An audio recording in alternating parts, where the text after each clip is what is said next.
Dear viewers, welcome on board wherever you are, whether it's evening, afternoon, morning, or whatever time, depending on where you are and when you're watching this video.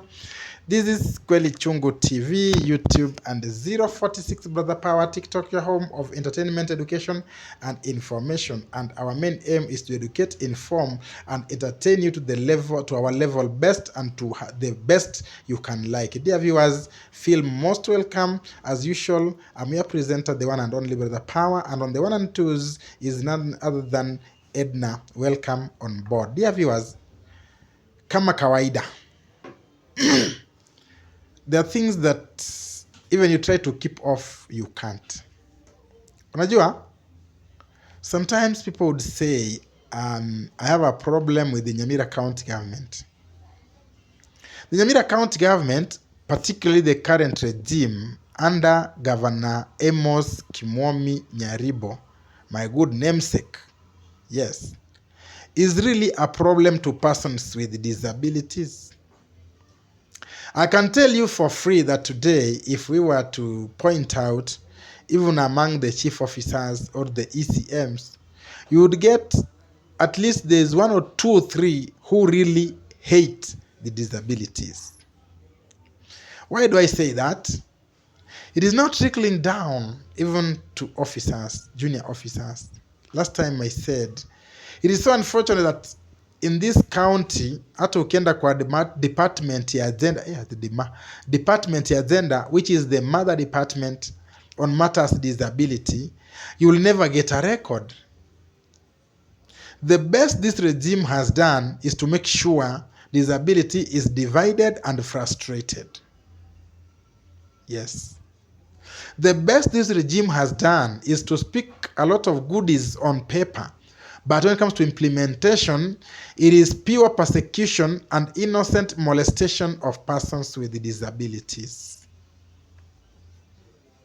When this regime came to power, disability had moved ahead several strides.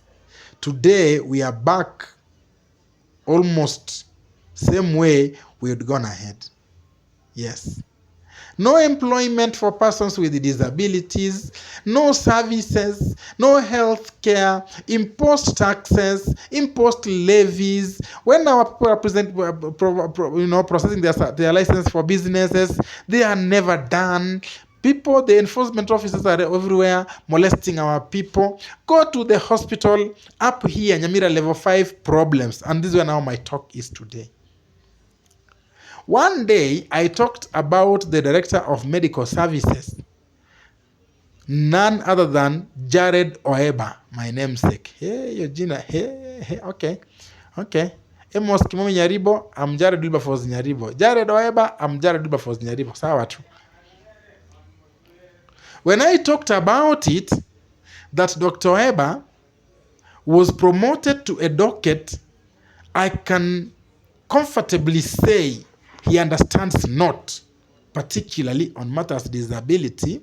People will stone me. But even if you stone me, I had rather remain the only one right.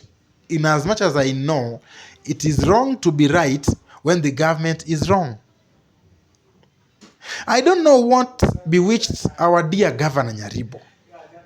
Nyaribo, when he came to power in 2021, after the unfortunate demise of the late John Obiero Nyakarama, he promoted one Dr. Timothy Ombati to be the medical superintendent, Nyamira County Referral, Level 5 Hospital.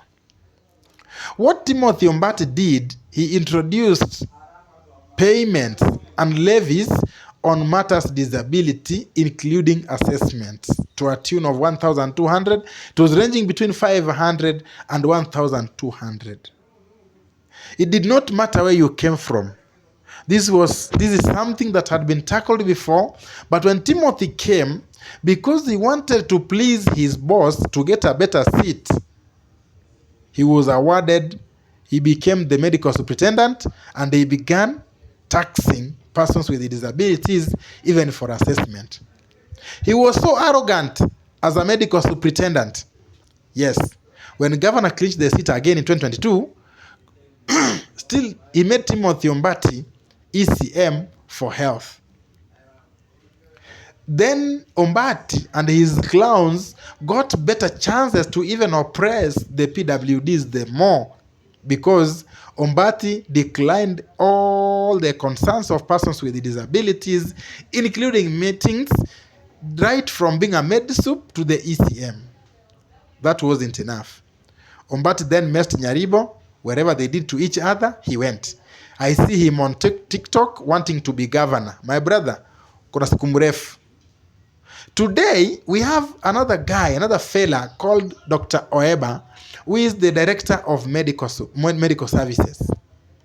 Dr. Oeba once also was a medisup.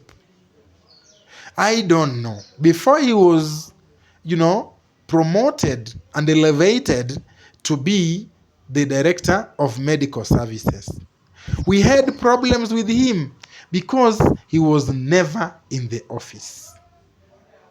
Welcome for part 2, where I'm going to tell you more about Dr. Oeba. I've been your presenter, the one and only, but the power, Jared Wilberforce on the 1 and 2s, none other than my super producer, Edna.